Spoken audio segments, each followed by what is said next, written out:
had to die for sinners. Okay? He had to. There was no other way for a man or woman to get into heaven unless their sin was dealt with at the cross. Okay? Now guys, think about the cross. What happened at the cross? What happened? Well, you have to look at the Bible, don't you? Right? If you look at the Bible, you can see what happens at the cross.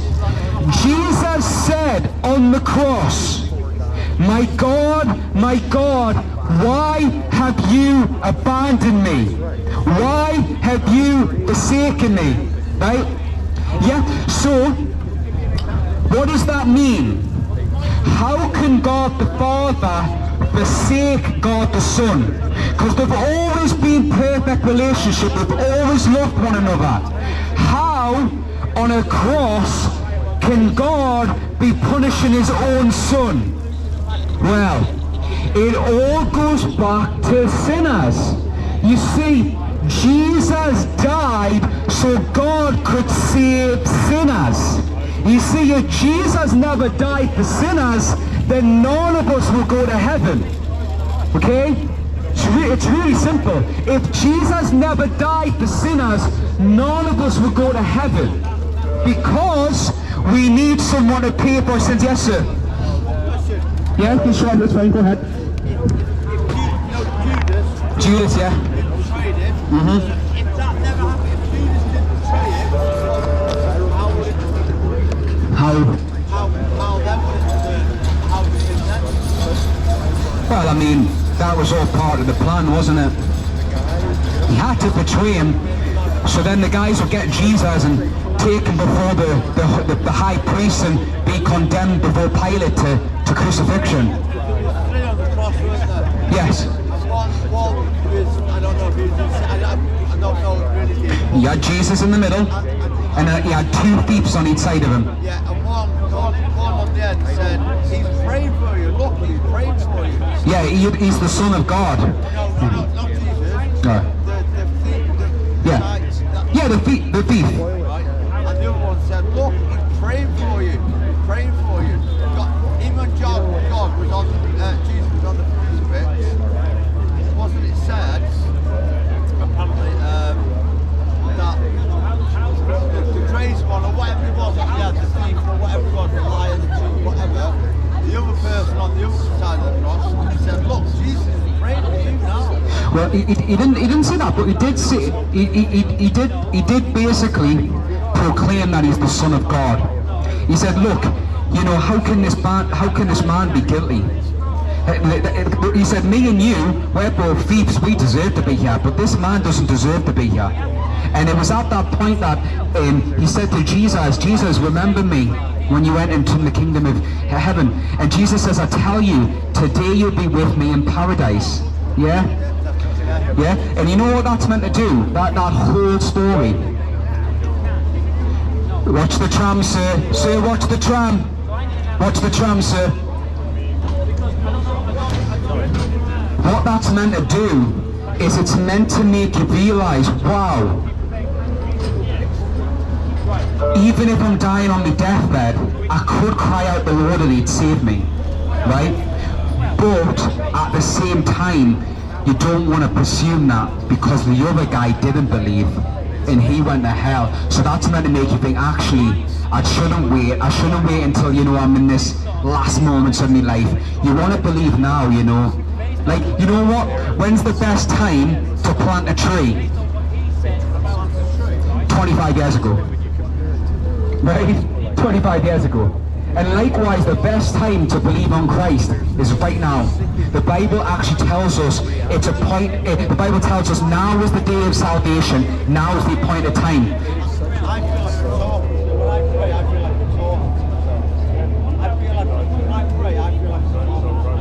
Sometimes it can be like that, but the just shall live by faith. When we pray, we might feel like we're talking ourselves, but if we go to God the Father through Jesus Christ the Son, he hears us. Because why? Because he's pleased with his Son. See, me and you, our lives, you know, we've not done things right. You know, me and you, we're like them thieves on the cross. We're both guilty. But Jesus, God looks at Jesus and says, this is my son in whom I'm well pleased. He's perfect. I love him. He satisfies everything. And check this out. When you come to God the Father through Jesus Christ the Son, you get accepted, fully accepted, no question, fully accepted. But if you try and come to God another way, you know, you try and get round the back door a bit, you try and get God to love you by what you do. No. You've got to come to the Father through Jesus Christ the Son. But if you do come to the Father through Jesus Christ the Son, you will be forgiven. You will be called a child of God. God will write your name in the book of life. He will destine you for heaven. He will radically transform your life. He will change you. He will put the love of God in your heart, and He'll make you hate sin. And you will see things happen in your heart and your mind and your life that you could only ever believe. Wish. Back to the cross. What happened at the cross? My Father. What did He say? He said, it is finished. What's finished? My sin at the cross dealt with. That's what's finished. It is finished. 3 words that'll change your life. Realizing Jesus Christ, wow, He finished it. You know what religion's trying to do? It's trying to start it again. You know, come on guys, let's try and do this, let's try and do that. And then you got the moralism of the world. Come on people, let's try to love one another. Let's just be good, let's be kind. Let's, you know, come on, everyone love everyone. But there's no love. Jesus Christ says, no, this doesn't need to be started. What needs to happen here needs to be finished. And that's what happened on the cross. The sin, evil, death, Satan, finished. Wait a minute, you're lying. There's still people dying today. My friend, I'm not talking about physical death. I'm talking about spiritual death. When Jesus died on the cross, He stole the keys from Satan. Right? Because Satan, he's the one who had the power over death. He had a lot of power. And by the way, Satan still has a lot of power. Satan still has power. He can do things in your life that, you know what, some people, they said, I'm only going to watch pornography once. I'm only going to do this once. And then before you know it, they get deeper and deeper into sin. They start doing things and they end up in prison. You know, I'm only gonna get drunk once. I'm only gonna get high once. That's what I said when I was about 10 or 11. I'm only gonna get high once, you know, just a one-off thing. What happens, it pulls you in, it sucks you in, you know. And the Bible tells us, he who practices sin is a slave of sin. What? I practice? So if I practice sin, I'm a slave of it? Yes. Yes. Come on, think about it. You are the slave of the one who you obey. You can tell me all you want, you're a Christian, but show me who you obey. Because Jesus says the one who you obey will show you who you actually serve. Yes.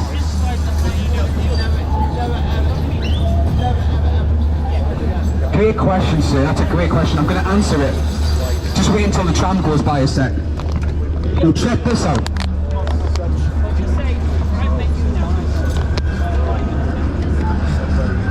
When the Bible talks about he who commits sin, what he's talking about there is people who make a practice of sin.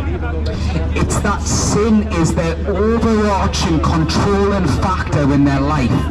Everything is about fulfilling their sinful desires. Now listen, as a Christian, I have sinned. Okay? I've done things wrong as a Christian.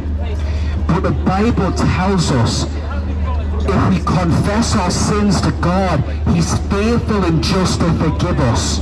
You say, I am forgiven then, but I'm forgiven today. Because even today I've sinned.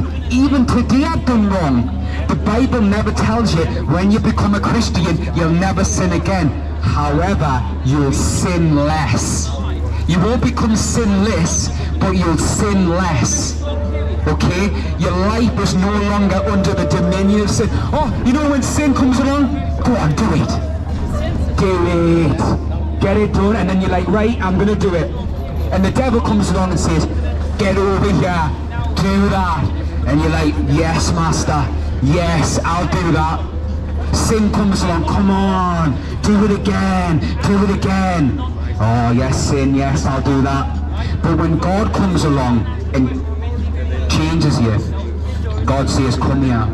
And you say, yes, Dad, yes, Father, I'm coming to you. I'm not going to obey sin anymore. I don't want that. I mean, when you think about what sin really ever done for anyone, look at the world, look at the world, right?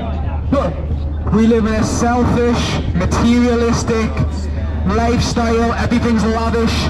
You know, even us in England, you might have 5 quid on your name, but you know what? You're more richer than 90% of the world, 99% of the world. You know what? Listen, you might have nothing, and you know what? That's probably a good place to start. Coming to God, nothing in your hands. No, you can't. That's the thing, right?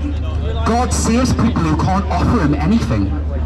I can't offer God anything. There's nothing that I could go to God and go, hey God, this is why you should accept me, and then try to pull out what I've done in my life. Because God would just say, Sonny, sin, sin, sin, sin. Not good enough. But if I say, God, I have a lamb, Christ Jesus, well, He's pleased with Him. Well, He's satisfied with Him. Listen, it is such an amazing thing to realize that today, right now, you can actually be made right with God. You don't have to walk down that street the same person. You can say, do you know what, God? I'm going to follow you. I'm going to trust in Christ. I'm going to believe the gospel. I am not going to walk down that street the same person. I am going to believe that He died for me on the cross. And God, I admit it, I'm struggling. I have bitterness in my heart. I've got anger in my heart. I feel so empty. And just be honest with them. Why try and pretend? That's what everyone tries to do. Everyone tries to pretend. You feel lost. So listen, the prodigal son in Luke chapter 15, what happens? Well, 2 sons. One son says to the father, give me my inheritance now. Give me my money. You know that money when you die? Give it to me now. So the father says, yes, son, here's your money. And what does he do? He runs out, he squanders it all, getting drunk, partying, sleeping around. Where does he end up? He ends up with the pigs. Thanks, bro. Thank you. Cheers now, see you. Where did he end up with the pigs? And you see, that's how sin can deceive you. Because what does sin do? Sin it promises you everything. Yeah, it just, you know what? It's in there, isn't it? Constantly. Yeah, sin dwells within, in our members. Sin is everywhere, but it's very much in our hearts. And that's why God has to come in, grab that sin out of our heart, rip it out, and give us a new heart. Ezekiel 36:26 tells us that God gives us a new heart. But back to the prodigal son. There's the prodigal son there. And do you know what happens? He's there, he's eating with the pigs, right? He comes to his senses. See, that's biblical Christianity. Biblical Christianity isn't, hey, I'm pretty good, I'm not that bad, as long as I go to church, it's okay. No, it's actually coming to your senses. It's actually thinking, wow, the preacher's actually right, I am actually a sinner. Like, wow, this is true, this is real. Like, this is a fact of my life. I am a sinner. And that's what that guy did. He came to the realization, oh my days, what have I done? He just knew it, didn't he? He just knew it. And he didn't know where he was going. He said this, you know where I'm going to go? I'm going to go back to my father. Go back to my father.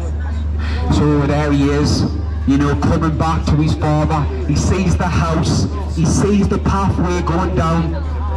He sees the lights on. He's like, should I go in? I don't. Maybe he's just had enough of me, he'll never accept me again. Maybe there's no point, maybe I should just go back. And you know what happens? the dad comes out the house and he starts running towards him, running, and he grabs a hold of him and he starts kissing his neck and he says, my son has come home. Listen, my son who was once dead, now he's alive. He was once blind, but now he sees. And the son realizes, oh, my father's accepted me. And the father, he says, you know what? Go and get the lamb. Get the lamb, that big roast, cook it up. Get the dancers. We're going to have a celebration because my son was dead, but now he's alive. My friends, Christianity is teaching that though you be dead in sins and transgressions, you could be made alive in Christ Jesus.